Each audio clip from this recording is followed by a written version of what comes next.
The guy was putting it on the Saudi drivers when I was in Saudi. Like, not even Lebanon drives like that. But then at the same time, as a Muslim, you kind of understand for a non-Muslim how they see Islam when it first comes to them. I chop his hand off if you do something like this. Have been based on how I can make someone else feel better, how I can help someone else in life, and not really help myself. Been here for a while. Yeah, Sydney's anti-development. You know, for like example, in these areas If at it's least. not broken, don't fix it. Nah. It's written khalas. Like, whatever I'm going to make, I'm going to make. So let me choose something that I enjoy making what I'm making, and I'm happy showing up to every single day. FairDinkum. Have you travelled since we last seen you? When did we last see you?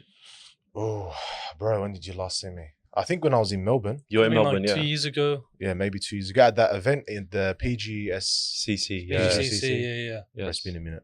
But yeah, it's probably there, the last one. Yeah. And then since then, Ali had long hair since I last saw him. Did, yeah. And he didn't run, now he runs. Yeah, he's a runner, yeah. So, He's a runner. it's been a while. But since then, when was that? That was like 2020. 2023. Oh, 2. 2 or 3, just after COVID, possibly. Yeah, you started at your parents' house. I remember we were trying to plan that day, and then we grabbed the fade after. I think since then, I went to Thailand, Japan, China, China. and Umrah twice. Remember that was how long back? Yeah. I think since Before then- you're talking up China a lot. What do you Yeah. see in China that Bro, China is so much insane. better? What a You place. know, when I was in China, I got in the taxi when I got from the airport, Yeah. and I was expecting, the way they drive here. Yeah. Brother, Yeah. So the guy was putting it on the Saudi drivers when I was in Saudi. Like, not even Lebanon drives like that. And what's crazy, the city's got apparently 140 million, Guangzhou, however you say it. Guangzhou, yeah. And I'm just like, in Australia, they drive like so slow and serious. Yeah. And then in China, they're driving fast and furious. That's I'm crazy. like, bro. this and that guy- place has is beautiful system running over there as well. Yeah, it's, You know? even though the population is so high, everything is so organized. Organized, bro. And I really like that, the structure. Mm. Variety of food. It's crazy. A lot of halal options. I didn't find that variety in Japan. Bro, how'd they do it? 140 million in one city, yet like everything is just done so proper. Like I said, bro, their structure from the ground Yeah. up. Like, for example, in Sydney, compare it to Melbourne. Yeah. You go look at the map in Melbourne, it's perfect squares, So, yeah. rectangles, whatever it is. Mhm. Here, you look at the map, it's just swirls on a paper. Mm. So I feel like from the get-go, they probably just had that structure in place because they're so structured, the Chinese. Yeah. Even their apartment blocks, like an apartment block is a skyrise for them. It's houses maybe 10,000, 20,000 people, and it's just massive. Correct, Wow. yeah. Hong Kong's the same as well. I remember when me and Ashraf were linking up in Hong Kong, I was getting a hotel there. The hotel was in a skyrise. And I was thinking, bro, I'm going to get the cream of the crop here. This is amazing. Look, And then after they go, like you're on room like 100, like on level 170. But it was this little tiny little like room, this, that, But I was thinking 100, like level 170, insane. like how many people live in Hong Kong, I even went to Hong Kong as well, like for, I think 2 days, because we were Yeah. changing over from our flight. Do you like it? Yeah, I actually did.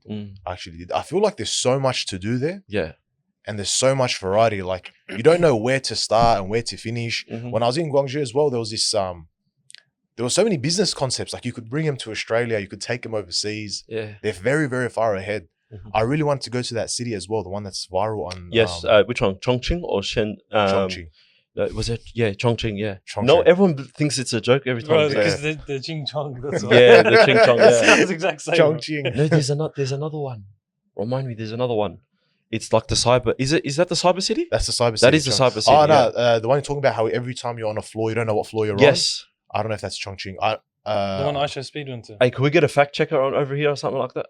Yeah, there's 2. Because there's one that's got like 170 floors within the city, and you're parking, and then you're driving yeah, up and the then whole every time you go down to a lower level, you Sah. go down to a lower level, and And then then- you're never on the first floor. And then there's another That's city crazy. that's a complete like cyber city where everything is just overstimulating. Bro, you know what reminded me of? In Guangzhou, there was this thing you go to, Yeah. and it's like a spa, bathhouse, all that sort of stuff. Yeah. And it's segregated. So when one side, women Yeah. one side. Sah. So my best friend shows it to me. He goes, bro, look at this here. Yeah. They're full segregated. Yeah. I'm like, let's go. Yeah. So we go. The design was insane, out of this world. Even Correct. in Dubai, like I didn't see this sort of design on a complex like this. Yeah. Anyway, we go. We're asking about to get entry and whatnot, and all I see is the door opens for the men's section. There's just like a bunch of men walking around butt naked. And Oh then my friend looks at me and I'm like, Don't worry, it's not segregated, bro. Let's just go. Like, even if it wasn't segregated, it'd be better than that. Yeah, exactly. You got- Seeing nudity all the time. Yeah, What is it? There's three main. So Shenzhen is the main one. The main cyber city? Yeah. Yeah. And Hangzhou is like the digital brain of the city. Yeah. And Zhongguancun. Yeah, that's the Avatar one. Yeah, and then obviously the brand is Shanghai. Yeah, so it was Shenzhen. That's the one I was talking about. That's the I don't cyber. know if that's the name, but That's the cyber sounds You know what I city. find so interesting though? Like even with the Chinese, for example, in Australia, you go to certain areas where they're dominant.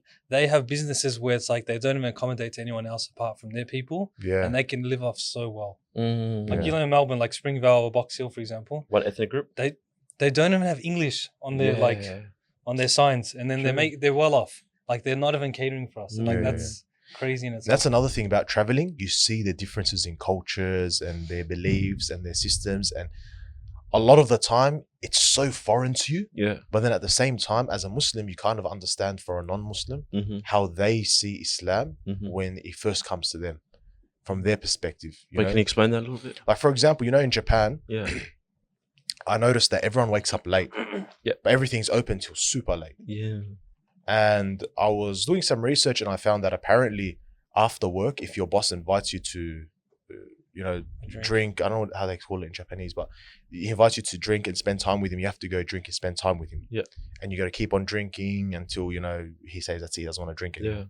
And apparently as well, when you're in a higher up situation, like they'll go to a bathhouse Mhm. and one of their customs is that you got to sit naked. Mhm. And if you don't sit naked, it's like you're hiding something. Yeah. It's like crazy. I can't remember if this was exactly in Japanese culture. Yeah. It was with the Yakuza. Yeah, I see this on one of the videos. Yeah. And I was like, what the hell? Mhm. Because And- when I was there, well, I wanted to go to one, but apparently That's the only option. that's the only option. I'm like, Yeah. I'm gonna have to pass. thanks, alright. He's hiding something. Yeah, you're hiding something, bro. Now, traveling does teach you those like subhanAllah, little so, things. Yeah, so a lot Like of even things in like that. Guangzhou, for example, I don't know. When I went to Guangzhou, I came back with this mentality where like I have to do something. Yeah, because I didn't go there with an intention. With like most people go there for a business, trying to develop something or something along those lines. Yeah, but I feel like everyone in Guangzhou is a hustler, and like I'll tell you one group of people, the Nigerians. The Nigerians, I had a newfound shout out to your people in the gym. Yeah, bro, I had a newfound respect for them. Yeah, they dominated every single market. And obviously they're coming from Africa, this, that, with their ideas, but they see something that needs to be like built. And I'm just like, and then we've got everything technically in Australia. Yeah. We have the ability, we have the networks, we have the connections, we live comfortably, alhamdulillah, but what are we doing with that like innate ability, Exactly. Not much. So that, traveling teaches you these, those little things. Even just sizes of opportunities. Like I've seen that they say, even if you have like $1 million business and you go to China, they'll make your business look so small. Small, yeah. And then you start to compare your business to someone else's business. It's Yeah. like yours just gets pushed aside. So Correct. like when it comes to manufacturing, Mhm. they might like not even prioritize yours at all because they got $50 million companies like Mhm. Nike and Adidas. Yeah. That's So one of the just- reasons we went to Guangzhou initially was to Business. suss out the bead thing. Yeah. Because we wanted to expand, we wanted to Mhm. start looking at getting in like 20,000, 40,000 like of a product. Yeah. And you go to speak to them like I want 40 or 50,000 of each one, and you're just like a fly to them. Yeah. They'll tell you, you got a minimum order is 50,000. It's like, what? To get their prices, you got to have a minimum order of 50,000. That's something a lot of people don't understand. Like they'll say, oh, you order from China, but the thing is that ordering from China requires massive capital. Yeah. Like you're going in, you got to order of each item like a minimum order quantity to get X price. Yeah. And most times it'll be like minimum 10,000, minimum 20, 50, 30, Mhm. 40,000, which adds up to just 20 grand on just one item that you just got to drop on one item. And Yeah. if you got multiple SKUs, You're dealing with massive sharks as competitors as well, so it's like whatnot. Because I even hear when other people that I know that have been to China, they say like even some of the buildings that have like a whole floor for one like subcategory. Bro, I've seen it myself. So for example, clothing, Yeah. one floor, you can probably explain it. Another floor would be like very specific, I talking like about party the supplies, for Canton Fair? example. I'm not too sure. They didn't mention what it is, but then they just mentioned like the idea. Yeah, it's called Canton Fair. That's the one I went to, bro. Yeah. It's insane. I highly recommend you guys go to it. Mhm. Even if you don't want to get anything Yeah. like or start a business, you need to experience it. It's like Flemington Markets, maybe 5. You know what Flemington Markets is? No, but I can get the idea. Costco. Yeah. You see the size of a Yeah. Costco warehouse? Mhm. It's maybe the size of a Costco warehouse times 10. 50? Yeah, bro, like it's insane. I went to one, yeah. One of them was a fabric, not even a warehouse. Like a warehouse makes it seem small, yeah. But it had every single possible texture that exists out there in terms of, I don't know my fabrics, but like literally in every single color. The product range is just nuts, man. And it gives you, because I get overstimulated. I don't like shopping, yeah, and I get overstimulated.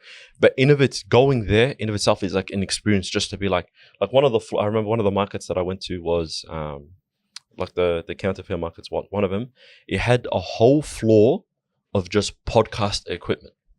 Yeah, insane, from man. Stands to the specific little screws that hook up onto here that you can tighten within that, to like the lenses and all this kind of stuff. It's like, and that's what I mean in terms of like, it opened my eye when I went there. I came back and I was like, oh damn, like you see people like operating on a larger scale than what you're operating. You know, we get satisfied. Did you go to the mosque there in Guangzhou, the one where the Sahabis buried? No, I didn't. I heard of it. Apparently, there's a Sahabi buried in Guangzhou. Oh, yeah. Do you know which one? Or? I'm not sure which one. Yeah, but he. I think did you put a video up about that? You didn't make a video about that, no? I don't think so. Okay, yeah. I remember someone did make a video about it after I left. I saw the video, but there's actually a Sahabi buried there. We went to pray at this mosque in Guangzhou. Yeah, they built it at the end of the Silk Road. So where the Silk Road ends, that's where they built the mosque, and the minaret is apparently like the 6th tallest, 7th tallest in the world. And it's like protected by the Chinese government, all that sort of stuff. But it's crazy. Yeah. How did you find halal food over there in China? Surprisingly, bro, pretty easy, man. Surprisingly pretty easy. There's a lot of Algerians. Yeah. Which really shocked me. There's a lot of Algerians, Nigerians as well. Yep. There's Yemenis as well. Yemenis. There's a lot of Syrians. Yeah. There's heaps of them over there. I saw a couple Iraqis, and there were a lot of them were concentrated in that Guangzhou area, and they had a lot of halal food. Bro, argila was everywhere. Yeah, I'm like, what? Yeah, you can imagine the amount of businesses. Yeah, crazy. Because even like I hear like the Arabs over there, like they're fluent in like Mandarin or Cantonese. It's like trippy. One of the most beautiful things to see. When a foreign person, like let's just say an Arab or an African or whatever, is speaking Chinese. Immersed in their culture, Like I remember there was, when we were leaving China, after China we were going to Jeddah, yeah. Then what ended up happening, there was this like little altercation. But anyway, I met this Philistini brother, okay? And it was the funniest scenario in the world. I'm going on Umrah. The Umrah was spontaneous. I made intentions, but I didn't plan to go like sort of the next day. Anyway, as we're transiting to go to, I think it was Hanoi, and then Hanoi, we're going to go to Jeddah, yeah? As we're going onto the plane, I just seen a Sudanese brother reading Quran, on the plane. And I thought this is staunch because like, planes, Arabs, it's a bit of like, not a good mix, Anyway, this guy, he ends up reading Quran, give him salams. Then the guy behind me ends up being Philistini. Then there was a girl behind us. She ended up being Nigerian. What? Yeah. So it was like, we had this like almost like a On the way to China? On the way to Jeddah. We were going from Guangzhou to Hanoi, Hanoi to thingy. So we had like this like Muslim like entourage. And subhanAllah, it's crazy how like your Islamic identity can take you far. Because none of us were connected with each other, but literally from Guangzhou all the way to Jeddah, we created like this own little like jama'ah and stuff.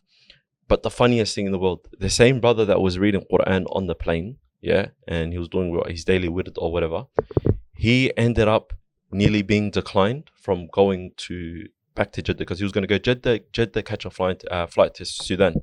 They said nah. Whether it was because of the lack of language, racism, whatever you want to call it, I don't know. But they barred him. But then there was also a language barrier. You know this when you go to China. The language barrier is like ridiculous. All of a sudden, this Philistine guy, them two were speaking Arabic the whole time. I'm speaking like broken Arabic. All of a sudden, just rips out the craziest word. What? And he just... What the? Like, he starts like... Because think about it, yeah? See, you're having that feeling. You're having the same feeling he had in the past. And I'm thinking about it. This Philistine guy that only has spoken pure like Arabic the whole time. They're speaking like it's beautiful to watch, This brother and this brother who don't know each other connecting because they're both Muslim, Yeah. They're talking about this, that, blah, blah, blah. All of a sudden, he made it like his almost responsibility that he has to make sure this guy gets onto the plane. And this Philistine guy has an amazing like story later on. I started speaking to him about it. Like he got shot by the IDF, his family got escaped, and he's been living in China, Guangzhou for 20 years. And now he goes back between Wow, subhanallah. like between Palestine and back here, yeah. Anyway, long story short, while we were all like checking in our baggage and stuff, the Sudanese guy, he's not allowed to come onto the plane. And then they said, oh, like whatever, for whatever reason. And think about this. China is probably one of the most civil countries in the world, you know. Yeah. Everyone respects like authority. Like even when you go to the airports, there's like 10 security just there just to make sure no bombs or nothing. They're checking your bags. Like everything is like double checking, yeah? All I'm saying is this Philistini guy just start raising his voice, ripping into the lady. I'm like, I haven't seen one altercation in China. And it's the first altercation, blah, blah, blah. Later on, and I just said, khalas, I'll see the Jama'ah beg at the door if they make it or not, you know. Later on, I asked him, hey, like, what happened, you know, at the door? They're like, oh, like, the lady spoke to me in disrespect, or she thought she could speak to the guy in disrespect, and I couldn't take it, you know. But once they can see a guy that speaks their language, naturally, they're going to go down. And it teaches two things, the power of language, and also, like, yeah, but still. I don't know where I was going with that story. I lost my train of thought. But it was you made a good point, but because subhanAllah, when I was in Lebanon like around 8 years ago, before my grandpa got a little bit sick, we finished praying at the mosque, and then he asked me to come sit next to me. You know, Lebanon used to be colonized by the French, and they got their independence like late 90s or whatever it was, bro. Anyway, he's like to me, do you speak French? I said to him, I learned a little bit of it in school. He goes to me, you should learn your language and the language of your foes. And at the time, I didn't understand it. He said some other stuff. I can't remember what he said. But now thinking about it, it's actually so important to know your language and the language of your foes. Not necessarily everyone's a foe, but in the sense that having the knowledge of multiple languages is a power in itself. So powerful. The French, it's a fun fact as well. If you go to France, you can't speak French and you're a foreigner. The French actually look down on you. Yeah, you definitely feel they look down on you. But if you speak French and you're a foreigner, the French actually respect you a lot more. This is a common theme in French culture. And same thing I feel like if you go to Japan, China, these countries who are massive on the global scale, if you can speak their language, it's always like, whoa, this guy can speak my language, you know? But also, even if you think of it, like whenever you travel, you're so vulnerable. You know, you don't know the place, you don't know the people, you don't know like the ways how they go about things and stuff like that. And obviously, whenever you want to travel, you want to try and blend in as much as possible while also trying to get the best experience from that like country. Anyway, the biggest like indicator is not being able to speak the language, and people naturally will take like advantage of you. And bro, a lot of people are still living in the past, or a lot of people still don't understand a lot of things. Like on the way to China, it's like a 9-hour flight. I had an old lady sitting next to me, not old lady, she was like in her maybe late 40s, 50s. Every time I would, go to grab something from the flight attendant, or if I'd want to get up to go to the bathroom, she would give me these ones like she's tripping out. And I was like, okay, because we're coming from Australia. Anyway, so after the 9-10 hours, whatever the flight is, we land and the plane stops. She goes to me, she just taps my leg like this, and I'm like, yes. I'll take off the headphones. I go, what's up? She goes, are you Muslim? I'm like, yes. And here I am. I've never had this interaction in my life. Whenever I've traveled, someone's never asked me this. So I thought I'm about to give my first dawah or something like that, You're ready. I was like, here we go. Mufti mate. She goes, are you Muslim? I'm like, yes. She comes closer. She goes, can you have 4 wives? I said, you can, but you don't have to. She goes, do you have wife? I said, I'm going to get married soon. She says, do you want another wife? I'm like, to her, no, why? Like at this point, I'm trying to figure it out. She goes, my husband, I don't know. So I'm like, oh, her husband's probably Muslim. So I'm like, is your husband Muslim? She goes, no. I'm like, okay. What's going on here? So what's wrong with your husband? What do you want to do? It's been 10 hours, lady. You should have brought this up before. She goes, my husband, I chop his hand off if you do something like this. I'm like, okay. She goes, why don't you get another wife? I said, I don't need another wife. She goes, okay. And then she just turns and she just faces the front again. And gets back to work. And I just sat there, bro, and I just started thinking, like, should I say something? What should I say in this moment? This has never happened to me before. True. So then I just said to her what we all know, or what we'd all say in that moment. I said, look. I said, long time ago, people got married to help Mm. the females in our community because they were in XYZ situation. Mhm. It's not supposed to be just in a sense of lust. Correct. Yeah. And she goes, okay. Mm. I walk out the plane, bro, and she's just like walking behind me the whole way through the airport and stuff. Yeah. I'm like, bro, inshallah, she's not some undercover Chinese Yeah. operation, bro. Have to take me away or something, bro. Asia sent someone to follow me. Yeah, bro. I was far ready out. for you to I say just found something. it so trippy, bro. Yeah. Correct. But you know, subhanAllah, in those moments, some Mm. people are just curious. You can't figure out what they want to know, why that Mm. specific question, but Mhm. maybe that's the only question stopping her from reverting to Islam. Mhm. And then shortly after, I was speaking to my friend, a couple of weeks ago, and he said Yep. to me, the best thing you can master in life is that you can't control how other people feel, but you can control how you feel. And I felt like that was really good because in that moment, at the same time I was trying to answer her questions, I was trying to not get triggered or try, is there like some ulterior motive here? Is she trying to insinuate something or say something? But some people just want to know. You don't know what's in their Correct. heart. You don't know what's in their Yeah. head. That's I true. shouldn't lose sleep or Correct. lose my ability to ask her a question over letting her change how Yeah. I'm feeling. You know what I mean? Mm. I think especially even like on social media when we're consuming things, we're seeing people get triggered and make like response videos. And we're thinking like it subconsciously feels a bit normal. It's like, oh yeah, I need to respond like this. I need to back my religion in a certain way. Or if you're not doing it in a certain way, it's like, why are you not saying anything? Yeah. And And 9 times out of 10, you'll never win. If you've read that book, it's all these self-help books. It's like the first one you should read. How to Win Friends and Influence People, Yeah. Daniel Carnegie. Like one of the first points he makes is that a man convinced against his will is a man that's not convinced still. You can sit there and make as many videos as you want, but a man who already has an opinion set in his head, he's not changing that opinion just because you said to him, your opinion is wrong. Mm. If he didn't do his due diligence in understanding whether or not that opinion is right or wrong, that's on him. You can't change that. And you can't change that, Mm. you know? That's a banger book, by the way. Yeah, Yeah. it's probably a top tier book, top tier read. Fun fact though, there's a lot of rumors around Daniel Carnegie. Apparently, you know, he had failed marriages, he committed suicide. Wow. Despite him gosh. writing one of the bestsellers in How to Win Friends and Influence Yeah, People, correct. he couldn't Mhm. apply And it that to stood the himself. time as well, because I'm pretty sure that book was written in the 50s or something. Yeah, like yeah, that. yeah. It's like it's like #1 bestseller, Mm. stood the time. But you know, whatever. subhanAllah, a lot of the concepts Yeah, which are so interesting translate into what the deen teaches you. exactly. You know what I mean? Can you give me one?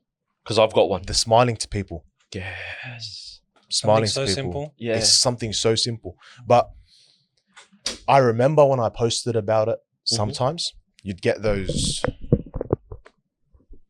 interesting individuals who say, why would you read a book from a non-Muslim? Read a book that a Muslim has written. That's true. But reading books like these gives you perspective into the fact that these non-Muslims search so hard for these simple answers, these simple things in life, like just smiling to someone, Mhm. when this is at the core essence of your deen taught to you at a young age. Mhm. Just smiling to someone is such a simple act Sahih. and it goes such a long way. Mm. Another one was just listening.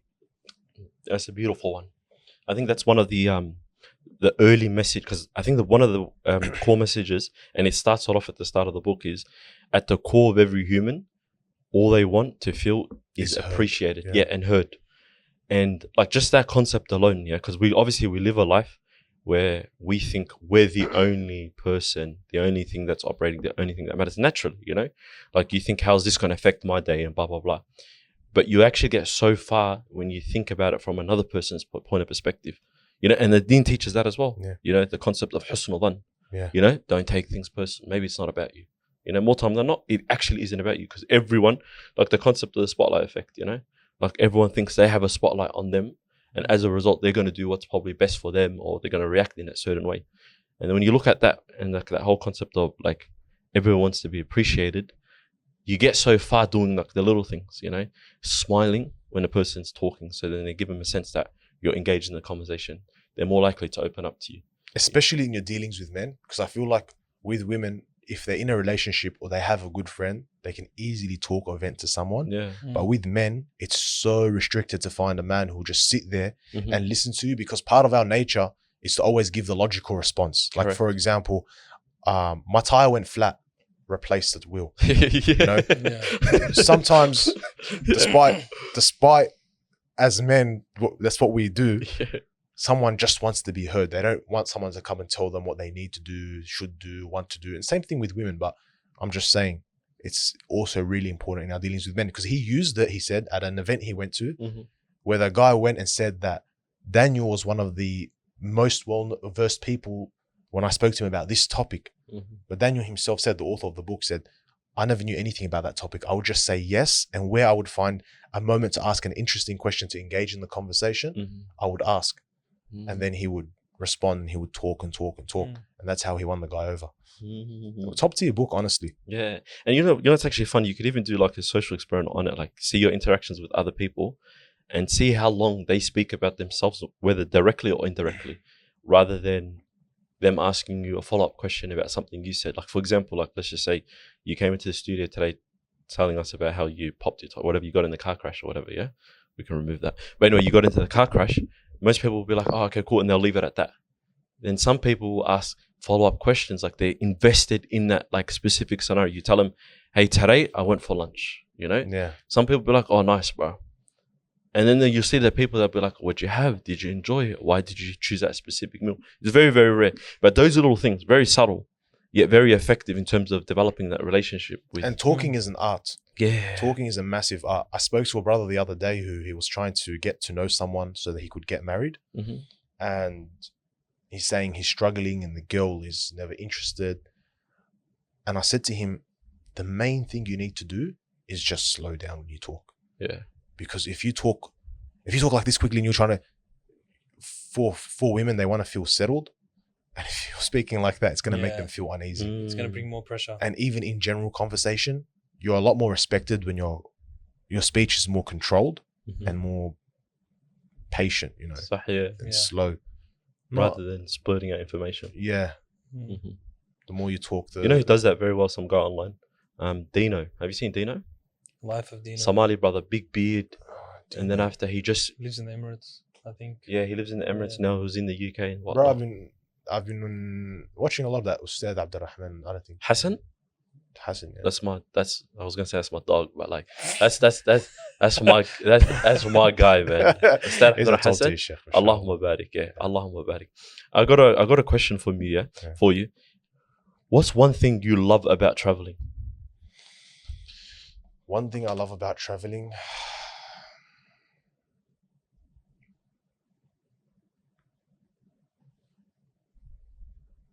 Damn, bro, that's actually a very good question.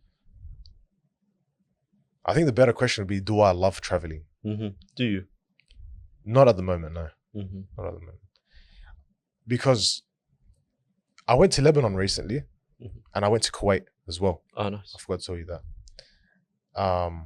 I would say when you travel, there are certain things you need to tick before you travel so that you can love traveling. Okay. Because I've never ticked these boxes when I travel. I just traveled. Yeah. The first one is you need to make sure the financial stability is 100%. And when you come back, things are going to be 100% for a while because they tend to be like this before they go like this. You're jet lagged, etc., etc. When you're traveling, you got to leave like whatever's happening home here. You got to leave it here. Otherwise, it just drags with you on the trip and it kind of ruins the trip. And subhanAllah, despite traveling all these years, it took me this long to realize that, yeah, great. You know, I would travel thinking that traveling would fix the problem.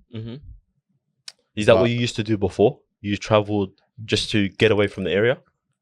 No, honestly, I wanted to travel because I saw everyone else traveling okay. Initially, and I thought it was fun. Obviously, we saw that reel when the airports reopened, and then like it transitions around the airport. Best feeling. I wanted that feeling, you know. And I traveled, but I didn't address any of the issues that were happening behind me.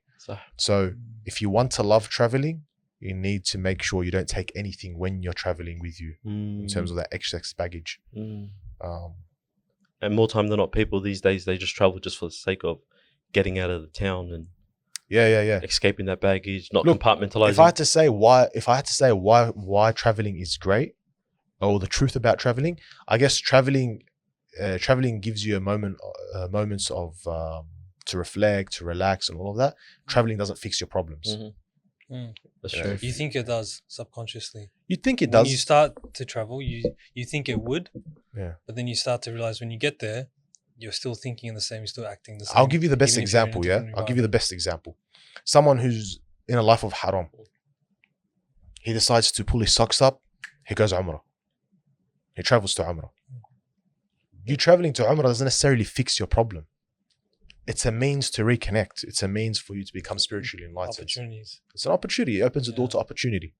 Whether or not you grasp that opportunity is up to you. But it's the actions that you do when you come back or before you go to set in stone whether or not you're going to remain a changed person or you're not going to be a changed person. Correct. Yeah. And those things happen here before you travel. And subhanAllah, before you go Umrah, you need to set the intention. But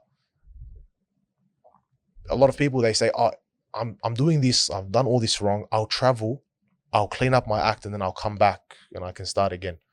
But traveling doesn't do that. Traveling is, you could say, a reward. Yeah, true. That's true. You're shifting environments. Yeah, exactly. Exactly. That's where you start to recognize the power of the environment and how it plays in terms of making the changes. Seeing the opportunities for change, and you see how many opportunities there are. So, subhanAllah, that's actually beautiful. Change of environment, because there's when you're overseas, you're not around those people, especially the friends. You know, Sahib Sahib, that Arab proverb, your friends drag you or your friends pull you. You're not in that same environment where your friends are heavily involved, your family, your culture, all those things. So if you're traveling and you feel like suddenly it's so easy to be the good you, the best version of you, and work towards that, then the problem is your environment. Correct, I hate to say it, but maybe the problem is your mum or your dad or your sister or your brother or your auntie or your wife. Maybe there is a problem there. Because even with change as well, it needs to be at an identity level. It can't be like at a thought level, you know, just, hey, I'm going to have the intention, because the intention is one thing, but what you do after that intention like really matters. Like, for example, even like a lot of people, when they do try and implement change, what they realize is their subconscious somewhat leads them back to what they were trying to like avert, you know. And that's what traveling does. It puts you out of that environment. And it doesn't need to be like traveling, you got to go to Japan, by the way. You know, you could literally just go camping, you know, or just get out of the city for a little bit and stuff, you know, because you realize the subtle, because I was reading a Substack on this the other day, and it was talking about, in order to implement change, you've got to like, because it was talking about neuroplasticity and how your body creates new wires, and when those new like wires get created, or those pathways, it becomes uncomfortable, and that's why we hate it. So in order for those changes to be implemented, you've got to actually completely shift, both physically and mentally, and say it to yourself. And this is the importance of like words, where it's like, hey, I'm going to be Abdulli, a person who wakes up in the morning, you know? So maybe I have to set up my environment the night before, so that when I do wake up in the morning, I don't just go back and sleep for the rest of the day. Like identity-based habits. I was looking into that recently. It was actually insane. Like, you know, abs. Abs. Would you say abs are habit-based, or would you say they're identity-based? Identity-based. I would say habit-based, but now you'd say they're identity-based. Everyone says they're habit-based. I was reading this thing where it was saying that they're more identity-based, because, for example, you want abs, you want to wake up to Fajr, you want to wake up early if you're not Muslim, you want to run a marathon, you want to lift weights, you want a wife. Okay.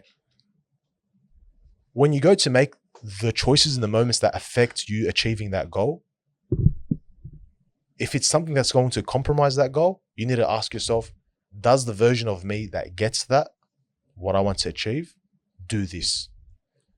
And I feel if everyone was to apply that thought process, then you would kind of be like, hey, you know. And even when you think about it, it's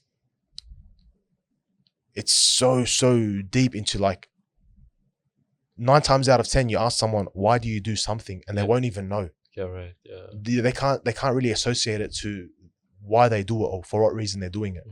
Even if you ask them, like, who are you, they won't even know how to answer that question. And the only reason I'm saying that is because my friend Jaden, who's been helping me in terms of tidying up my 2026 in a sense, so I can have a better 2026. One of the first things he did was, he was like to me, who are you? I said, I'm Ahmed. He goes, yeah, but who are you? If I was to come and I said, tell me who you are, what do you say? And I just sat there for like 5 minutes, and I was like, what do I say? That's what I'm saying to myself. And I'm sure right now, if you ask yourself, who are you? Yeah. I don't know. I hate that question. People might just straight away say their job title. Someone might say their job Associate title. their job title to Is their that name. all you are? Mhm. Yeah. It's such an important thing. Mhm. Why can't we answer such a simple question? Mhm. I know for a fact, if I was to ask my grandfather or something, who are you? They'd answer the question straight away. People knew who they were. Correct. We've kind of lost who we are. Yes. You ask someone, why do you wake up for Fajr? Mhm. Because Islam, we have to wake up in Islam Mhm. to Fajr. Mhm. But do you wake up to Fajr? Is it part of your identity as a Muslim? Mhm. I felt like when I read that, and So then true. the next morning I had to get up early, I was actually smacked that night, bro. I was tired. Yeah. I didn't want to get up. Mhm. And I hit the snooze button. I went to turn over, and then that thought process came in my head. Hold on a second. Who am I? Mhm. Am I the guy who does the best version of me wake up? Does he get up out of bed, or does he hit the snooze and go back to bed? Does the Muslim version of me get up for Fajr? Yeah, he does. So I got up, and it was a lot easier. Correct. And I was like, maybe that's why my mother or my aunties or my uncles, they say for them Fajr is non-negotiable. They just wake up because it's part of their identity. It's part of who they are. Mhm. And I feel like people can associate that with everything in life, Mhm. training, Training. anything. Why do you work out? I want abs. I want to get girls. Come on, bro. Why do you work out? Mhm. If you can tie that to your identity of what you want to achieve and who you are, Mhm. it's very hard to not show up. Because Mhm. even when you don't have the motivation, you just ask yourself, who am I? Don't I still show up regardless of how I feel? Definitely. And you show up. Mhm. And you know, that's an idea of that's an example of conscious living. Like those little questions. It's like, why do I do this? You know, who am I? Like those little things. And this is one thing I'm trying to like sort of have in my 2026, inshallah, you know, the whole concept of conscious living. You know, if I'm going onto my phone, why am I going onto my phone? Or if I'm going to the gym, why am I going to the gym? Or if I'm doing a podcast, am I just doing it for the sake of like I used to do it 7 years ago. Now I just have to do Yeah, it. we've really lost that. You know, man. like those little Yeah. things. And I feel like the identity somewhat gets skewed because social media is a big one. You hear that all the time. Then there's like a lack in your inner foundations. You know, like if someone was asking, that's why I was saying to you, I hate that question, who am I? When I used to be asked before, because first I Bro, know I still hate it, man. I still haven't figured that out. correct, Yeah, because that's even the almost answer you say, you might say something that's appeasing to the other person, you know, and you just, but then in your head, you know, like that's not really actually who I am, you know. Yeah. Like someone says to you, oh, I go to the gym, but then you go 3 out of like 7 days out of the week, you know, so you don't really go to the gym. Gym is just something you do on the side, you know. Like you say, oh, I'm a student of such and such, you know, but you do it just because I have to study something, you know, so those little like identity things. But that conscious living doesn't exist anymore because SubhanAllah, you know what you just said? conscious living, I just study. What'd you say? I just study because for the sakes of I have to do it. Yeah, You know? I just heard a quote on the way here Mm-hmm. from Jim Carrey. Mm. He said, many people make choices out of fear rather than practicality. Mm. And I was sitting there thinking about it because same thing, I was speaking to Jaden. A lot of choices I've made up until now have been based on how I can make someone else feel better, how I can help someone else in life, and not really help myself. Mm. And now it's at a stage where it's like, you've helped all these people, it's not a bad thing. It's not something where someone should say, I don't want to help anyone, Mm-hmm. but you need to have a boundary line. You need to have, okay, this is an amount for this many people, Yeah. and then this is what I got to do for myself. So, yeah. And if they want more, I should be able to say no because I can't commit to that Yes. because I need to do what I need to do. Mm. And a lot of the times people won't understand, they won't like that, they won't respect you for it. Mm-hmm. But as long as it pleases your creator and it's something you want to do, you should do it. Yeah, that's all that matters. And bro, that's something.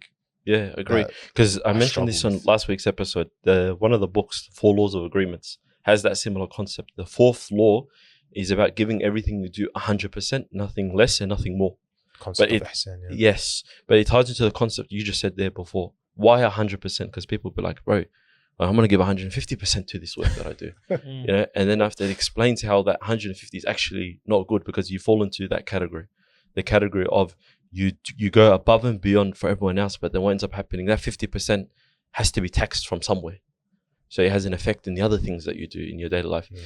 And vice versa, you give 70%, you lack ihsan now, like in terms of the excellence in that work that you do.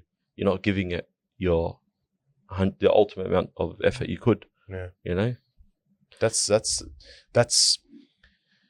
when Jaden was talking to me about this same thing, that's something that was very heavy on me as well. 150%. In also the sense where it also translates into 9 times out of 10, you'll be trying to help someone, but at a deeper core level, you're just wearing a mask. Yes. You know, you don't really want to help this person. You're just trying to hide some sort of insecurity you had growing up, some sort of, look, I'll be frank, bro. That's me. I'll be real, bro. That's me. Yeah, Have you ever asked yourself why that is you though? Yeah, I did. Yeah. Look, it stemmed from a lot of things. I would say growing up, I was in a position where I always had to help. Not help. It's my responsibility to, you know, look after my mum, my sisters in that sense. And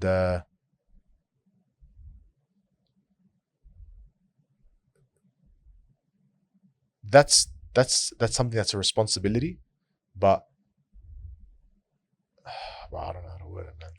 It's hard. It's when you're looking in, it's hard. It's hard to word it, but especially on a public platform as well. I get you.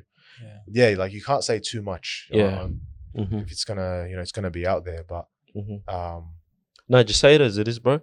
You watch this episode later, whatever you want, cut. Nah, bro, don't worry about boys. That. Don't worry. I'm already thinking before I'm saying, don't worry. Yeah. You're reflecting as we're going. But look, growing up, there was a lot of moments where there were certain individuals, not my mother, but certain individuals who would tell me things and it became an expectation. Like, for example, I would be asked to do something and I would just do it. In a sense where it wasn't, as a kid, you would tend to maybe think you have a better way of doing it, right? So then when you're asked, why did you do it this way, not the way you were told? Someone tells you, and then that person tells you, don't think, just do. When you think, you become dangerous. When you're constantly told that over time, you start to stop thinking and just doing. And I feel like it translates into a lot of things. Financial responsibility, emotional responsibility, physical responsibility. It's like, don't think, just do. Just do. Don't think, just do. It becomes a very, very repetitive thing where I'm not thinking anymore. Something comes to our mind, do it. I want to get something, buy it. I want to go somewhere, go. There's no thinking. Someone asks something, yes. Someone wants something, yes, no worries. Not asking myself, can I do this? And what it did was it's created this very toxic thing where, you know, the Prophet ﷺ says, a man doesn't keep his word is a sign he's a hypocrite, yeah? But sometimes you won't have this intention not to keep your word. Like, for example, Ali comes up to me and he says to me, I want this. And I'd say, yes. And he says 9:30. I say, yeah, no worries. 9:30, I'll be there, Ali. And then you come and you ask for something and I'll say, yes. And you say to me, 9:45. I'll be like, yes. But Ali's got 9:30. Then I walk away and it's like, oh, I told Ali 9:30. But then now I'm scared to go back to Ali and tell Ali I can't come anymore. Correct. Because I've said yes. So I go to Ali and then I don't show up to you. You end up disappointed. And now this guy, he's going to think in his head that what? This guy's a spinner. He's a liar. Over-promising, under-delivery. And it starts to give you a bad image in a sense where you start to appear like you're a hypocrite or you're a liar or something. But I don't know why I went with that, bro. No, it leads to the whole appeasing, you know? Yeah. Appeasing people and whatnot. But you know what the problem is? You can only hold that like cycle for so long. Yeah, it starts to show up in other aspects of your life. And it crumbles other aspects of your life. Correct. And you can only keep that, like, I guess, that mountain maintained for so long, holding it up, holding onto that burden until maybe this mountain might not fall, but like over there, that mountain might fall, and then boom, and all of you start to, and then bang, you just exactly, and that's what's happened. So it's stemmed up from a young age up until now. Everyone needs something, yes. Everyone wants something, yes. Do never asking yourself, but can I do? Do I have time? Do I have other commitments? Do I have other needs? Now at 26, you can kind of see the setbacks from saying yes for so long, because as young men, there's no repercussions for your actions. There is the only repercussion from your action as a young man is just a lesson that you can take from it. Sure. Yeah. But now at an age where we start to hit manhood, well, we've hit manhood, but serious manhood where responsibility is now on the line and the repercussions of our actions are detrimental, we can actually have, you can get a divorce, you could lose a loved member, you could have someone cut you off. It's really serious. It affects other people. Yeah. It's like, damn, I got to tie this up before it starts burning the whole village. But you know what the most important thing you said there was how valuable your word is. Yeah. Like what you say actually like matters, and you don't realize that when you're younger. You just like, bro, wallah, why do you take what I said so seriously, man? Just chill, bro. Yeah. But it's like, but you said it though. No is a weapon. Yeah. Saying no is a great weapon. It might hurt now, but it's better to scratch someone, to scar someone. And it's so simple yet not easy. My grandfather recently, while they hit home, he gave me that similar conversation. What did he say to me? He said, because I was in that cycle too constantly, because I'm a very spontaneous person, alhamdulillah, and I like being spontaneous. But then what I didn't realize was the fact that it doesn't work for everyone, especially like the older generation. And he's never given me a lecture in my life. But we were praying Maghrib with each other one time. I remember the day before, he just mentioned something that hit home. And it was similar concept to the importance, like how our deen emphasizes your word, But to me, I didn't emphasize it clearly. So then the next day, I come over to his house and I'm trying to complete what he said based off of what? Because the day before he mentioned it. And usually when someone mentions something, and especially your grandfather, they mean it, okay? So the next day we pray Maghrib together, finish Salat, boom. Usually we just pray and then go on about our day. As we're praying, he sits me down and we're having like a 45-minute chat, but it was one way. It was him just telling me, and nicest guy, Allahumma barik, And then as he's talking, he mentions how like back in like Somalia, when I told you, hey, Ahmed, I'm going to meet you to do a podcast at 9:30, you would show up. And if someone didn't show up, then there was something wrong with them. And he mentioned the story of him and his mate who always held on to his word. He held on to his word every single day. And one day they said, oh, let's meet up at this time. He didn't rock up. He said, this guy isn't a person that just doesn't randomly like rock up. Lo and behold, that brother was in hospital. He got sick. And then just because of that, what ended up happening was he was able to help him get people to whatever, cool, like, and borderline saved his life. But all because he was known to be someone that constantly held his word. And in that moment, I just said to myself, right, because you think about it, because that's just how like me and my boys, that's how we deal with each other. And if someone flakes or whatever, hey, you just make an excuse for them. You go about your day. It's like the boy who cried wolf. But it goes to show how important like the word is. And in my head, I felt even worse because it's worse to displease someone that appreciates something and you fall short in that department too. Like I never knew, like obviously, like when you look back at it in like hindsight, it's like your word matters. But in the moment, you don't know how much it actually affects the person as well. Keeping your word shows you how much you love and you respect yourself. Exactly. Which is insane considering now it's such a taboo topic in our community to talk about loving yourself, which to me is something I struggle to understand, because how do you love yourself? But then you have the hadith of you have the story of where the Prophet ﷺ told the Sahabah that you need to love me more than you love yourself. And Umar ibn Khattab said, I don't love you more than I love myself, which is crazy. Like how can you love yourself that much when you're in front of greatness like that? Because when you love yourself, you respect yourself a lot more, so much more, in the sense of what you do and what you say. That's true. But how do you get to that level? Like, how do you love yourself like that? In that sense, where even when the Prophet ﷺ is saying, you got to love me more than you love yourself, he went and he came back and he said, I love you more than I love myself. And then he said, your iman is complete. But even when I was in Lebanon, my uncle was telling me, like, you got to love your mother, your father, yourself. The Prophet, then your mother, then your mother, your mother. And then yourself is somewhere there. How? Like, I probably love my best friend more than I love myself. As in how do you juggle all of that and then be loving yourself? Just how do you love yourself? Like, can you look yourself in the mirror when you're alone and say, I love myself? It probably connects to conscious living as well. And like keeping that trust with yourself with, for example, you're committing to going to the gym. I'm committing to this type of job for this year. Like, but when you're by yourself, Ali, it's a different experience. You know, remember when I spoke to you last time? I don't know if you remember. I told you one of my biggest battles with social media was that, like, I remember this, yeah. being yourself, like being transparent about yourself. It's actually you that's online. Yeah. I could sit here right now. I can name so many people online, which are actually completely different people in real life.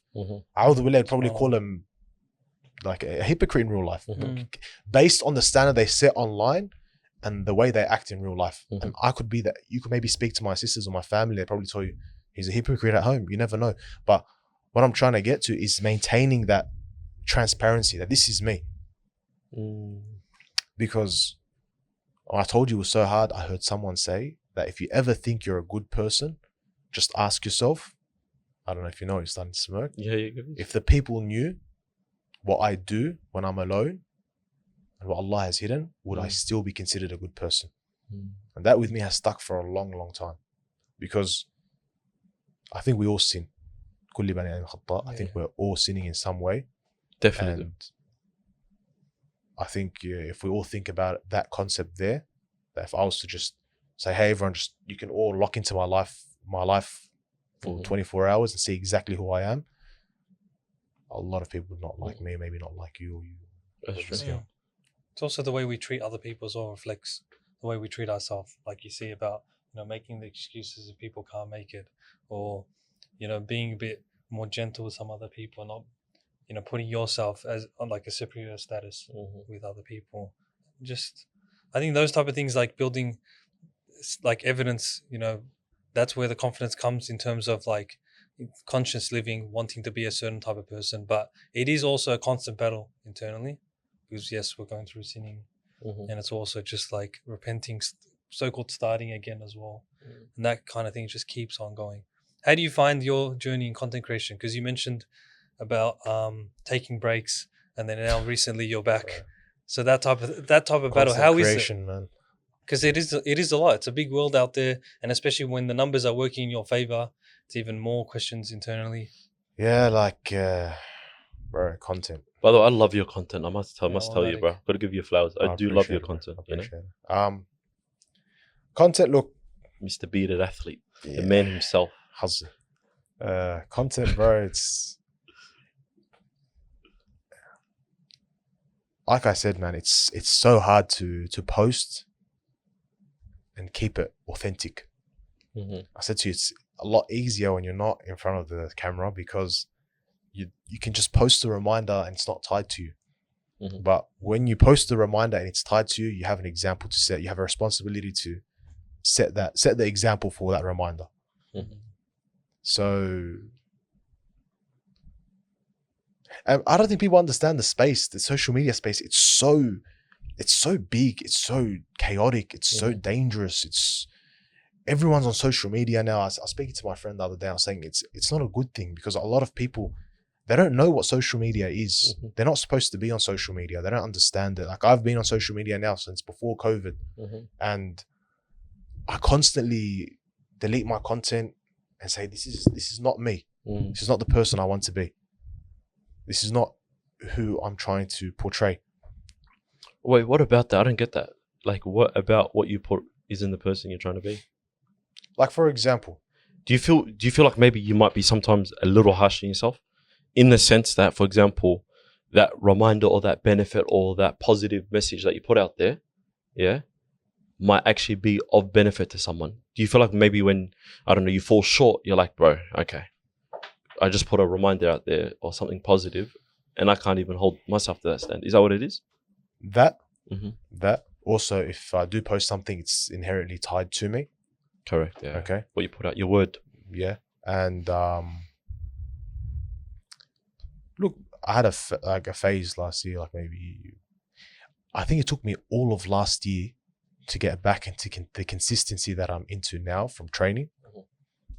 I just felt so burnt out last year, and I couldn't maintain that consistency in training. Like, it was just all over the place. I was like, that's not me. That's not the message I put out there.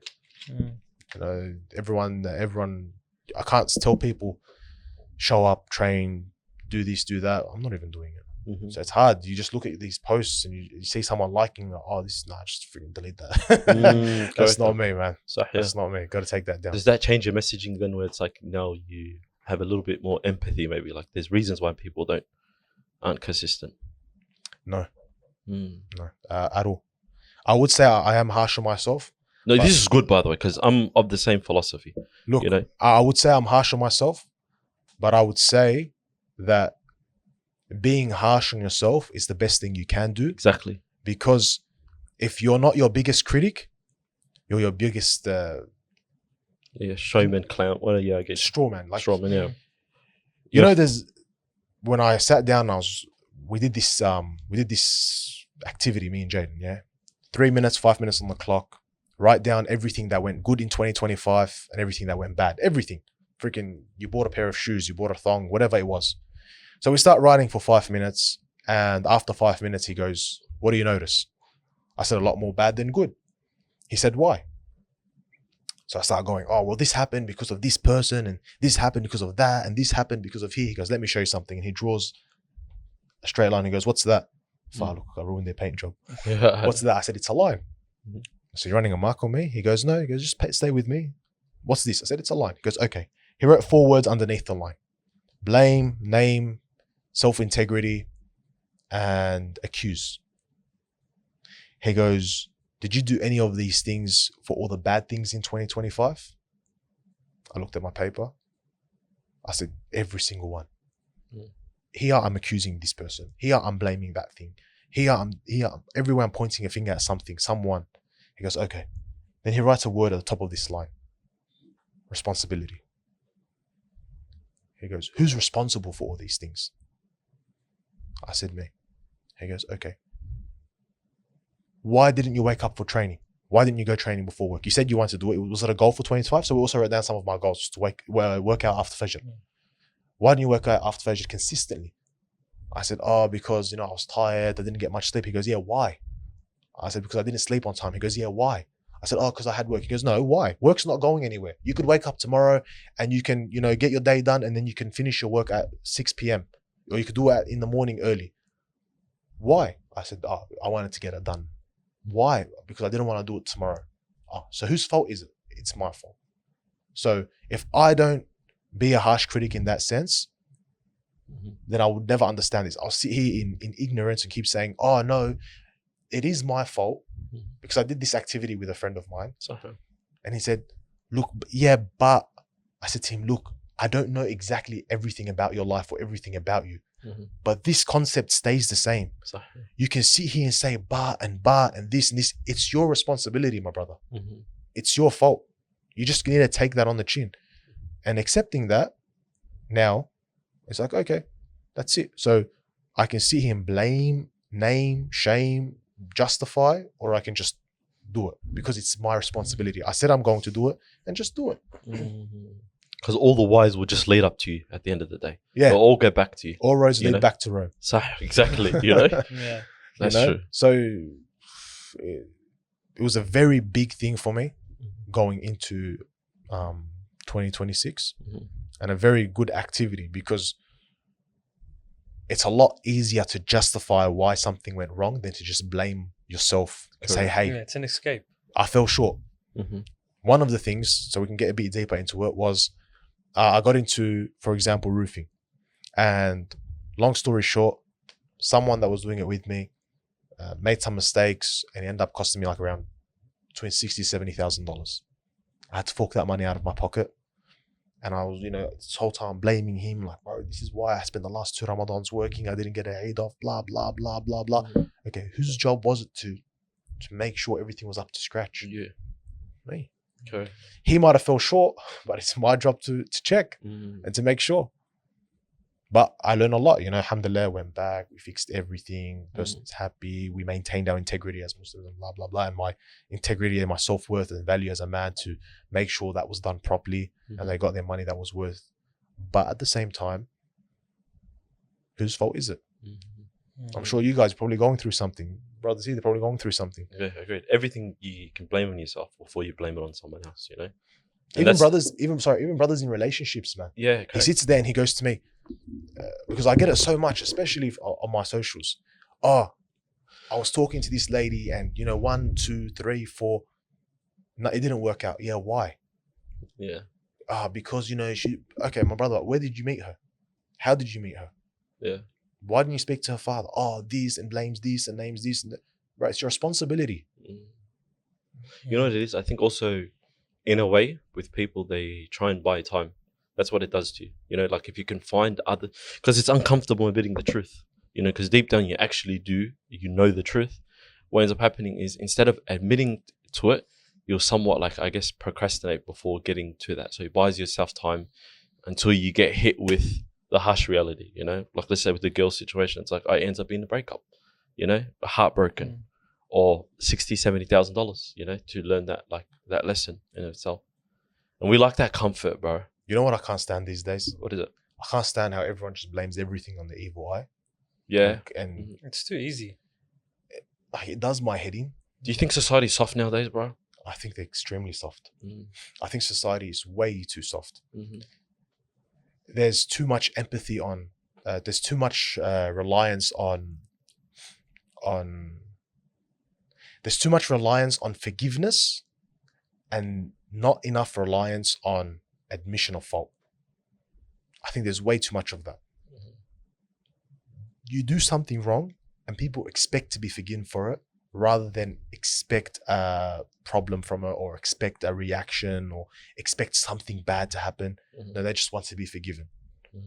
It's just, why? The world is not that easy. People make it seem like it's so easy. And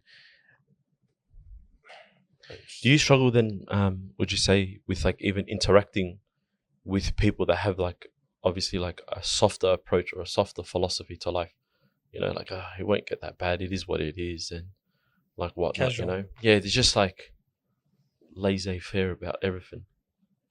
Look, there's two types of people like this. Yeah, there are people who they say, you know, like, "Khalas, it is what it is." They're very monotone, but they still set out in making sure their actions work on that thing. They're just khalas. They're very, whatever comes, alhamdulillah. Whatever goes, alhamdulillah. But they just do their due diligence.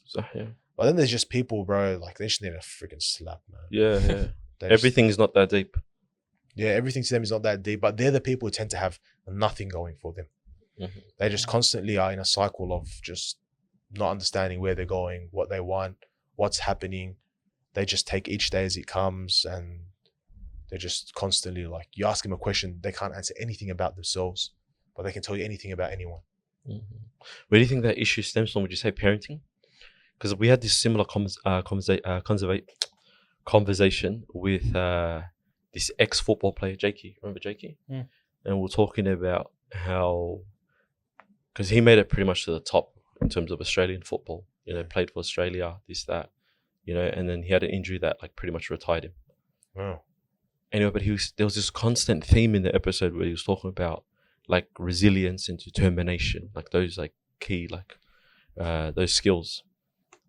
And it's translated to other aspects of his life now, you know, like just because he can't do sports now, he does other things, but all because he had those like key skills, determination, that belief, that drive, and like those little things. And not everyone has that. Look, I'll tell you something, yeah? Talk to me. I'll tell you guys something. We have batteries, yeah? We have batteries. Batteries, yeah. And people burn out. Coming into 2026, even until now, I'm finding it hard to get my feet going because I just feel tired and burnt out from a lot of the responsibility early on in life. Like, I'll give you an example. I went to Lebanon when I was like 12, and we lived there for like 5 years. I don't even know which one. While I was in Lebanon, I worked at my uncle's phone shop from 9 to like 3 in the afternoon. And then 3 in the afternoon, I'd go to my uncle's gym and work in his gym, like just cleaning, you know, making protein shakes and stuff like that, helping some people train, what I gather from Google, from 3 to like 10 p.m. at night. And that was like Monday to Sunday. And there was a day break for one job, but never for both jobs. So for example, on Friday, I would get a break from 9 to 3 p.m., but then 3 p.m. I have to go to the gym. And then on Sunday, I'd get a break from the gym, but I got to go to the phone shop. Every month, I'd make like 300 US from that. It's like, what, 14-hour days? 300 US. that money would go to my mum. So we're living in Lebanon, right? Before that, I wanted to get a job at Macca's. My uncle that was there in Lebanon was in Australia. He goes to me, no, you don't work at Macca's. That's just a job for people who want to waste time and talk to girls and all this sort of stuff. You want a job? You want to know what it's like to work? Come down to the market. So he took me down to the market on weekdays during school days. I don't even know if it's illegal. It's illegal, but who cares? Definitely not. Definitely not. Yeah. And I'd go down to the market from midnight until 6 a.m. Catch a train home, 1 hour, shower, change, 1 hour back to school, go to school, come home, sleep, come home, study, then sleep, wake up, go to school, but then do that the next day as well. So Monday, Wednesday, Friday, and then Saturday was from midnight until 5 p.m. So 15-hour days, yeah. His goal here was to make me appreciate, at the time, was to make me appreciate the fact that I had free schooling at the time, because I was a bit, I was just a bit like, yeah, whatever, on live, PlayStation all the time. As most kids are, yeah. It didn't really work. I had my worst phase of schooling there. Like, I didn't do well at all in my school. My behavior was the best because I was too tired to muck up. But my marks were the worst, okay? Then, I come back to Australia. We had to want to set up again. So I'll go back into work. And then you're kind of just always clawing at some form of success, something better, you're just trying to grab and claw at things, So it gets to a point where you do get tired. Like I did feel like I was tired towards the end of last year. I didn't want to show up. Like I'd sit there in bed, I'd wake up very early and I just sit in bed. I don't want to get out. I don't want to move. I just want to sit here, nothing. That's being burnt out and it's hard. Yeah, correct. It's hard to get back into that rhythm of putting one foot in front of the other. But like you said, there needs to be some form of resilience and there needs to be some form of understanding that Steve Jobs quote, you won't connect the dots moving forward, but when you get to a certain stage, looking back, everything will connect. Like I can say now that if I had gone and worked at Macca's, I would have become an absolute criminal. Absolute criminal.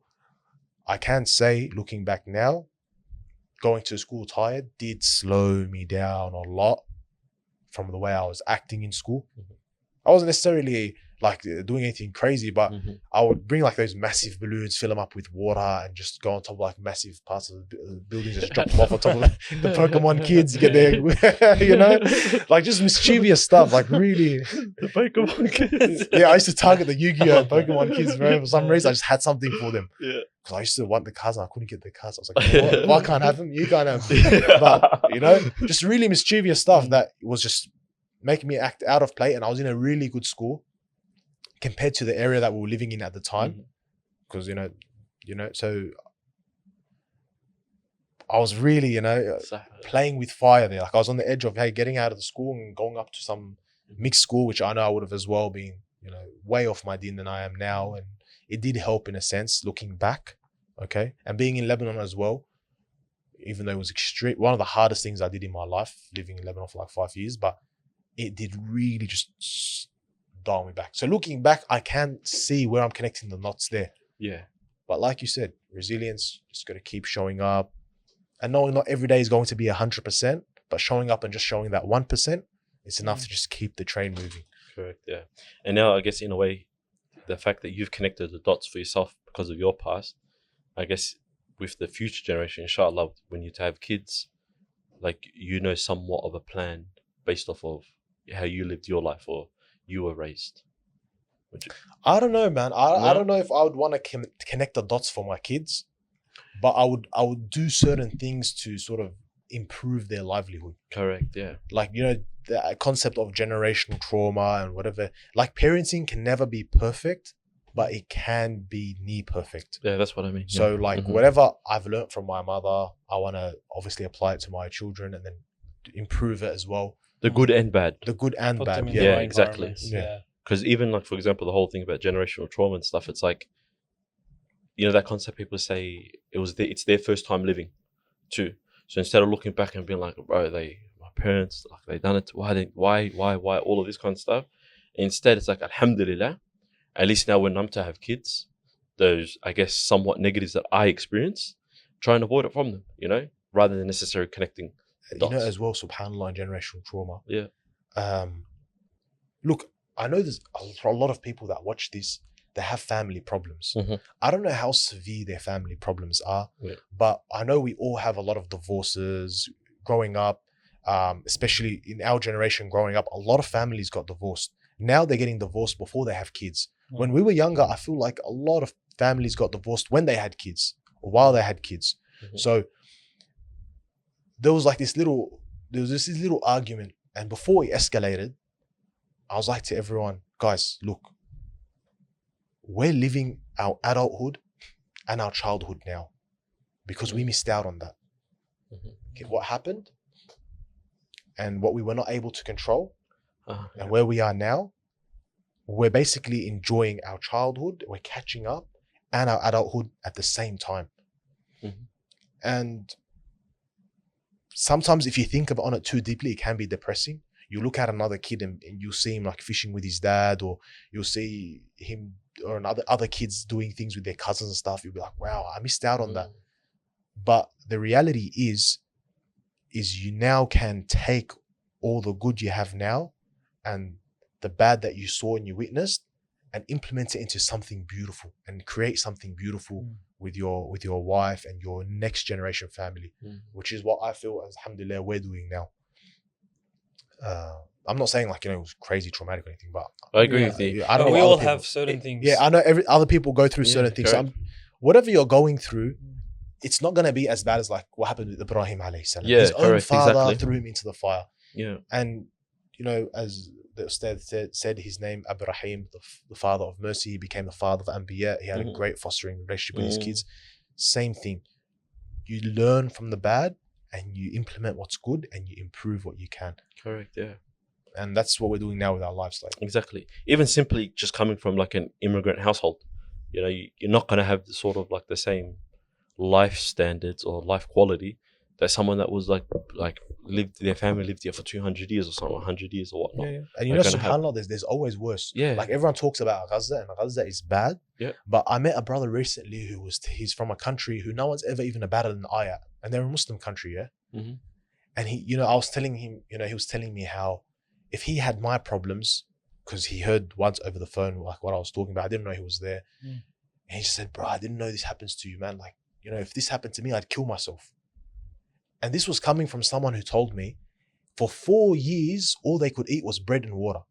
I said to him, brother, I'd rather kill myself I'd rather have what I have now than eat bread and water. But he said, no, he'd rather eat bread and water for 4 years than have what I have. Which if I said to anyone sitting in this room right now, would you rather have what I have or the bread and water? You'd say, no, what I have. I know that for a fact. But it just shows you, subhanAllah, your struggle isn't as bad as you think it is compared to someone else. Someone else probably has it worse. It's something that you'd be like, what the hell? Someone definitely does have it worse. Yeah, 100%. 100%. It's that shukr thing. We remember when we had Mohammed Awad on the episode.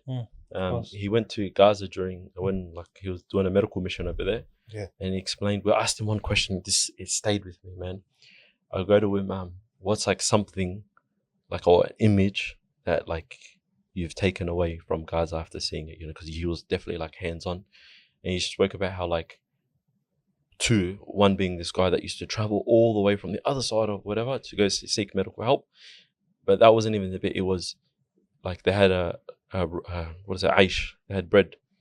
And then one whole family, I think it was 12, would feed from that for the whole day, one whole bread. And that's something you can visually see. And then after, we're sometimes so caught up on oh, bro, carbs, this, that, the food didn't taste good. Yeah, correct. So specific. I don't have tomato sauce. It's the little things. It's that visually there. It's brother, and that's another thing. To answer a question I asked you, traveling, that I always take away from. You learn what you have and what you don't have. A lot of people would be like, oh my God, that country is so good. It's better than where I come from, Australia. But then you also learn how good you have it here in Australia. That little things, man. Bro, the best feeling after traveling is coming back home to Australia. Yeah. Because it's alhamdulillah. Yeah, you become even more grateful every trip you go. Every trip, Yeah. Even when I go back to Melbourne from Sydney, I'm going to be alhamdulillah, I'm back in Like, oh. Yeah. Can we talk about Sydney for a little bit? Oh, I don't know. What do you He's want like, to know "We're about Sydney, going." my brother? Bro, why are your roads like that? Sydney. Like I said, it was rushed foundations so that you guys could move to Melbourne and build properly. But we feel like they haven't changed it for like decades. What do you want them to do? Knock down the Harbour Bridge? Come No, on, as in we Yeah, see, start with the we, harbour. we only see like in the suburbs of Melbourne, you see the development. Yeah. Whereas some of these suburbs, we feel like it's been here for a while. Yeah, Sydney's anti-development. You know, for Like in example, these areas if at it's least. not broken, don't fix it. nah. Some things need to be. Depends. Like for example, you know the estates and stuff that we grew up in, like in Melbourne. Within 20 years, you don't see them unless they're like in like a specific location and stuff. But you go to Sydney when you're in there, I guess. Would this be? This Bro, is the area I think there's just too much to it, honestly. to move doing it. Yeah, like I remember there was this house in Lilyfield. He wanted to replace his roof. So I was like to him, yeah, no worries, we'll replace your roof for you. So went about, getting everything done. I call up the crane company so they can just take the sheets up. They're 15-meter long sheets. Mhm. He goes, oh, mate, we can't. I'm like, why? He goes, I'm taking a look at the map. He goes, did you pay attention to the electrical lines there? Mm-hmm. I'm like, oh, I said, no. It's like in this tight, it's in such a tight spot. Mm-hmm. So the only way is from the front of the house. And I'm like, honestly, no. He goes, yeah, you need just put submit into council. It's going to take 3 months to get approved. I'm like, what? Mhm. 3 months to get approved for a crane for half an hour? Yeah. I'm like, That's okay, hectic. no worries. Went back to the customer. I said, look, I'm not going to remove the cost of the crane hire because I'm going to take the sheets up by hand. Mm. But it's going to be a mission. Yeah, Like, how's that it's- going to happen? it's But we gonna were be a able to headache. do it. But you know the beauty in that too as well is there's something about Sydney where it reminds me of old Australia. Yeah, especially if you go down to Redfern. Yeah, correct. It reminds me of like Australia, like Kevin Rudd times and like what we grew up when we were, I guess, in like Melbourne stuff. And you go back to Melbourne, everything's just developed. Like it's so like high rises, building this, that, flashy lightings and all this. But Sydney has retained that, and there's a beauty in that in itself. You know. I know what you mean, but at the same time, Yeah, it's still the second best city in Australia, regardless. Yeah, agreed. Second, yeah. yeah, okay. Well, you're not putting Melbourne on one? No, Melbourne's number one, definitely number one. I Cut remember that out I of was the gonna say podcast. I wanted yeah, I wanted to we were talking before about like career change and before the podcast, right? Yeah. And I find it very interesting because we see online now like with a lot of people talking about, you're seeing success stories at 20, 21 years old. How do you find that in terms of like, rushing success? Because I've seen you've been sharing businesses that you've done, like the Spud business, I remember back. Yeah. What year was that? That was 2 years ago. Yeah, 2 years ago. And then of course, like you didn't continue that, you moved on, but then it's like trying new businesses, looking for ways of success. How's that journey been in terms of like being patient, trying new things, trying new ventures? I'd say 2 things. I'm accepting more that success is not just monetary success. That's what I feel is pushed so heavily now on social media. It's about what car you drive, what house you have, where you can go, when you can go, what you can afford. I feel success is a lot more broad. And the second thing is finding something I really enjoy, showing up and doing. The reason I didn't continue with that Spud thing, I didn't enjoy it. A lot of other businesses I didn't enjoy, so I just left them. And someone might say, oh, you need to give it time and whatnot, but at the end of the day, my understanding is that it's written khalas. Like whatever I'm going to make, I'm going to make. So let me choose something that I enjoy making what I'm making and I'm happy showing up to every single day. I really enjoy roofing. A lot of people get shocked by that.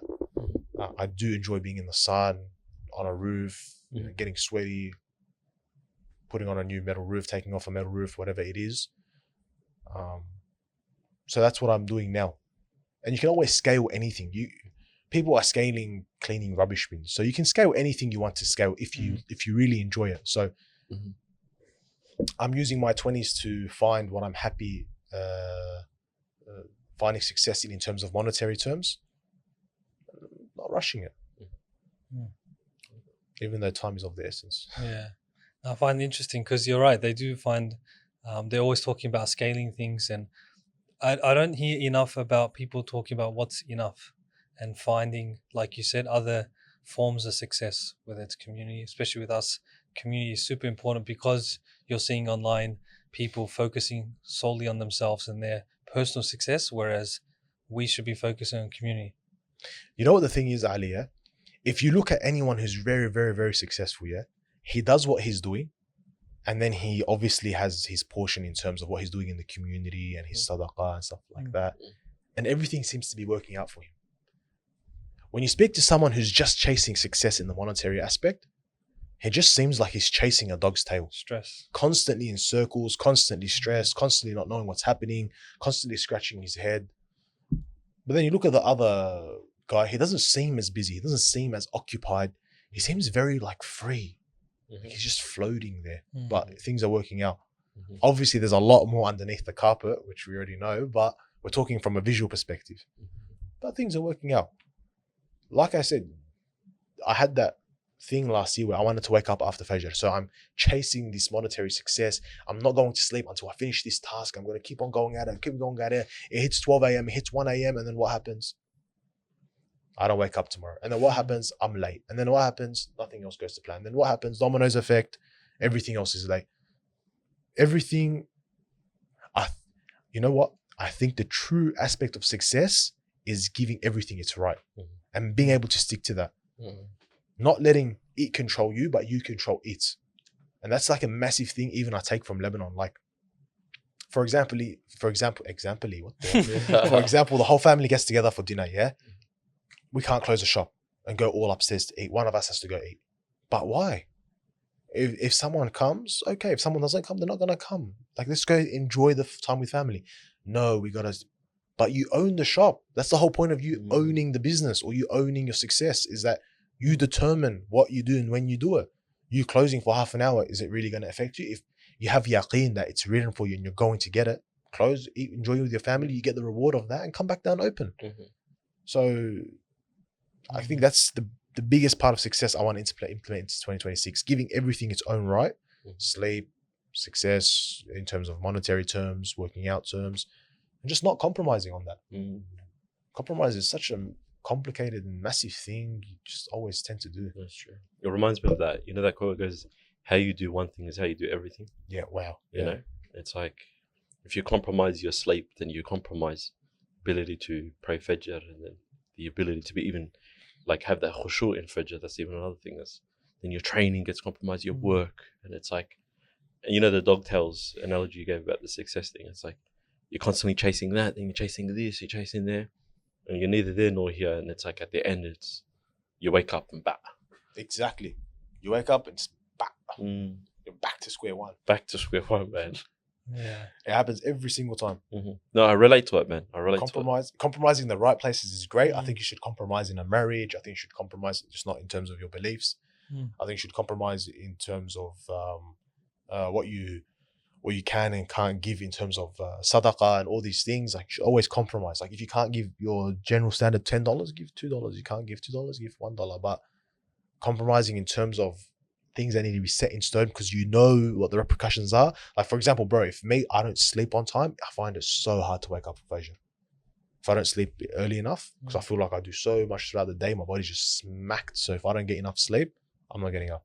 So if I compromise on sleep, it's a no-go. So I have to make sure my sleep is on point. And just knowing yourself, everyone knows themselves. That's the thing. A lot of times you get asked a question about certain things like self-help. But I can give you advice, but you know yourself better than anyone if you really, really want to fix it. But that comes from also like trying things and, you know, experimenting with yourself to find those changes and what works for you. Because for you, example, like you said, sleep. But then for me, I could maybe compromise sleep one day a week, for example, just so I get my habits in place or just so I get my lifestyle back to where I want to. So it's like experimenting, trying new things. I feel like there's also the other side of like society where a lot of adults lose that part of trying new things or experimenting with themselves because maybe they label themselves and they put themselves in this box where it's like, oh no, I can't wake up early anymore. I can't stay up after Fajr. It's just not me. Bro, So it's that kind of thing. I just clocked hasn't got long hair anymore. It's been that long. Bro, I'm looking at as he's talking, and I'm just like, Well, every time I turn, yeah. yeah, I'm just like, where's the long hair? Yeah. Now, subhanAllah, you know, when you were talking about that, I was going to take straight away, you're running. You started running Yeah. before I deactivated. That's true. It has been You 2 started years. running, and I Yeah. remember at the start you were posting about that, how you were constantly trying to figure out where you were at personally, Yeah. instead of comparing yourself to others. Exactly. And it's still a constant thing because you know yourself, like you have some mornings where you won't do the training after Fajr because, you know, you had a long day the day before or something else happens. It's just a constant battle of rechecking, of course, your intention, but then also how can I put it in place where I'm still showing up no matter what. So it's just that constant thing. Exactly. Yeah. I want to know, do you think everyone should have a personal brand? Well, no, I don't think everyone should have a personal brand. I don't think everyone should have their own business. I think having a business is not cut for everyone, and I think having your own personal brand is not meant for everyone. If that was the case, then you would have seen it throughout history when multiple times. But sometimes the best way to get the best version of you is to work for someone, because it's just not part of your capabilities. For sure. You know, I've met some people who I would put as probably like the best in the industry in terms of what I'm working in, but because they don't have the capabilities to do the other aspects of running a business, it's just not for them. They could make a lot more money just working for someone. And there's nothing wrong with that. And there's nothing wrong with that. Yeah. There's literally nothing wrong with working with someone. There's a lot of pros. These days, people make it seem like it's a con. It's not really. Like you said, how much is enough? What is enough to you?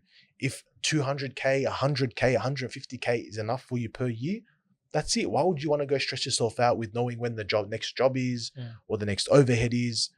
You know, all these other little setbacks, staying past, doing massive overtime to do the paperwork. Why do that? Yeah, you don't have to. Whereas some parts of the internet might make you feel like that's the only level of success you should be eventually aspiring for. No, man. There's so many different versions of success that it just like I said, success is subjective. What is success to you? You need to ask that question, because I feel that so much on social media now. Everyone's like, start your own business, open this, but it's not for everyone. A lot of people I know that are making content, they just get ChatGPT to write them up the script and they just tell it to the camera. Isn't that deceiving? That's actually so deceiving. That to me is so deceiving. I think as well, I don't know, and I'm going to say this with a big I don't know, that would be considered haram. How can you talk about something which you don't even believe, you don't even back up, you don't even come up with? You see, like people sit there and they say, I'm going to give you a course, but that's not your course. You didn't come up with that course. For example, how I use ChatGPT is that I would use AI. Like, for example, I come up with an idea, I'll pump in the whole idea, the whole script or whatever, and then I'd say, tidy it up. In that sense, people go in, they say, do this, and they just copy paste. That's so deceptive. That's so, you know, so cheap. It's sad as well. I realized this with my masseuse, Mr. Miyagi. Yeah. Legend. But why I love him the most, and I've been so loyal to him for 2 years, what I love him the most is he gives his work 110, not 110%, but like 100%. Yeah. Meaning when you go to a massage for him, and why I appreciate that is, Mr. Miyagi. you know, when you go different services, like different like masseuses or physios and stuff like that, you can really tell when someone's like not trying and someone just learned from a book or someone just done it for the lols and whatnot. But one thing about him is like, there's that ihsan in the work that he does, that he gives, like, you know, you get that quality. And quality diminishes when there's too much, you know, and I guess social media does that. It's like, you got to be doing something, if, you know, it's like... bro, people love to act, people love to play dumb, you know, like they say, oh, don't hate the player, hate the game. Like the fact that, you know, if they're using AI or something like that. But at the same time, before AI, it was very easy to deceive people in the day-to-day life in business in general. Like I can go out now and deceive people in roofing in just the way that I talk. There's literally no difference between me deceiving people in person and me deceiving people online if you're using AI to do that. Because, like, bro, like you said, it just breeds a lot of AI junk, a lot of AI crap. Yeah, correct. Everyone's the same, lack of cognitive function, no critical thinking, but yeah. But, bro, at the end of the day, it's the age that we live in, man. You just got to door to him, man. That's my saying. You just got to door to him, bro. What? What do you say? You just got to door to him, man. Just Do it do it. what? Hashtag Nike, man. Well, I can't understand what he's You saying. gotta explain it, right? He's mumble rapping. just do it to him. What's that guy called? Little Dirk or something? There's a lot of little. Just do it to him. We just say it in the boys. We say it. It's Little like, Dinkum in the house. let's go the episode there, man. Yeah. Ahmed, bro, inshallah, when you come down to Melbourne, we'll be doing more episodes with you. Whenever Inshallah. you're in town, we appreciate you making the time for us, bro. I know you're a busy man. Roofing Yeah, and bro, personal straight up. brand. 8 figure. Look, boys, the camera's off here. No. Yeah. The Bugattis are downstairs. Oh, beautiful, beautiful. Is the camera off? What colors? What colors your Bugatti? Oh, is the camera on or off? Turn it off and I'll tell you. No, we Don't appreciate leave the bro. camera on, bro. We nearly got him. No, Yeah, we gotta keep appreciate it you coming on, bro. I appreciate you Wait, guys. so for the people that first listened to you, like for the first time today, where can they find you? On Instagram or? Bro, I never thought I'd say one of these ones. Guys, you can find me. Find me, what do you mean, on Instagram. TheBeardedAthlete. TheBeardedAthlete. I'm going to do that thing, the edit where the thing comes up and he goes like the ding. That's that guy there. Yeah, The definitely. main man. We got the We'll do production that, team inshallah. going on. All right. Thank To you for coming anyone on, bro. watching, inshallah, maybe not today. Maybe not today. Yalla, salam. All right. We'll finish it there. Thank you guys for watching. Like, comment, and subscribe. And we'll see you in the next one.